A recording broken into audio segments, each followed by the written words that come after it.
Az egyesület, ahol én dolgozom, nem volt likviditástervezés, most már van. És hogyha lett volna, akkor én megpróbáltam volna valahogy összerakni néhány egyesületi társammal valahogy. Nem lett volna ilyen profi, abban biztos vagyok.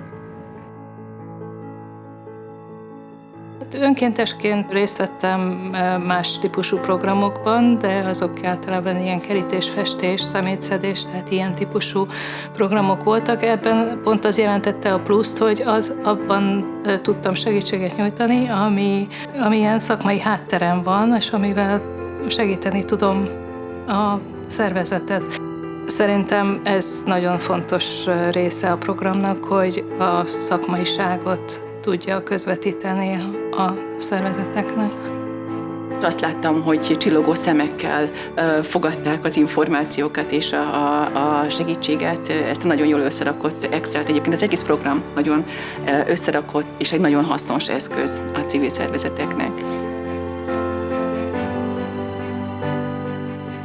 Az Egyesületünk igazából azért jött ide, és azért vettünk részt a programban, mert bár nagyon lelkesek vagyunk, de a pénzügyekhez nem értünk, és ez azért elég komoly problémákat okozott az elmúlt évben. A likviditás tervező programtól mi azt kaptuk, hogy előre tudunk tekinteni, hogy fenntartható lesz az Egyesületünk. 2 évvel ezelőtt volt egy riadalmunk, hogy elfogyott a pénzünk, és ezt nem láttuk eléggé előre, és ezért azóta mindenképpen szerettünk volna, hogyha előre tudunk tervezni, tehát így bele tudunk nézni a jövőbe, vagy a jövőbe tudunk látni, hogy mikor fogunk megszorulni, mikor nem lesz elég pénzünk. Tehát kaptunk egy hatékony eszközt arra, hogy tudjuk tervezni a pénzügyeinket.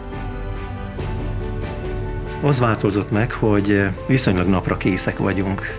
És amikor látjuk, hogy most jók vagyunk, vagy most kifelé csúszunk, akkor hamar tudunk reagálni. Ez rendkívül fontos.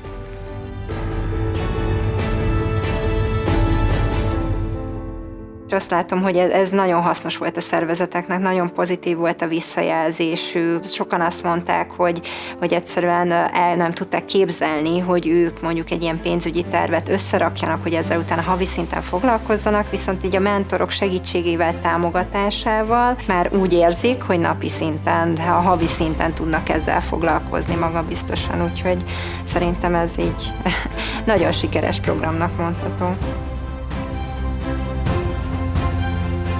Szimpel kapacitásban nyilván kevés szervezetek tudunk segíteni.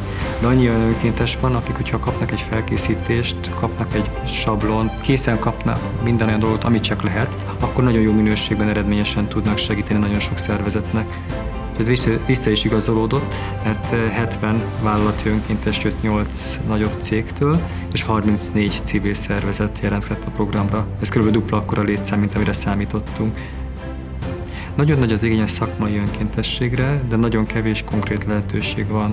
A mi megközelítésünk egy egyedi modell, hogy nem csak azt mondja, hogy jelentkezzetek civil szervezetek, jelentkezzetek önkéntesek, és valamiben majd találjátok, hogy miben tudtok együttműködni, hanem kijelölünk egy nagyon konkrét témát, ahhoz minden segítséget megadunk, felkészítőképzés, sablonok, módszertan, toborozzuk a civileket és az önkénteseket, és utána már nagyon könnyű dolgozni.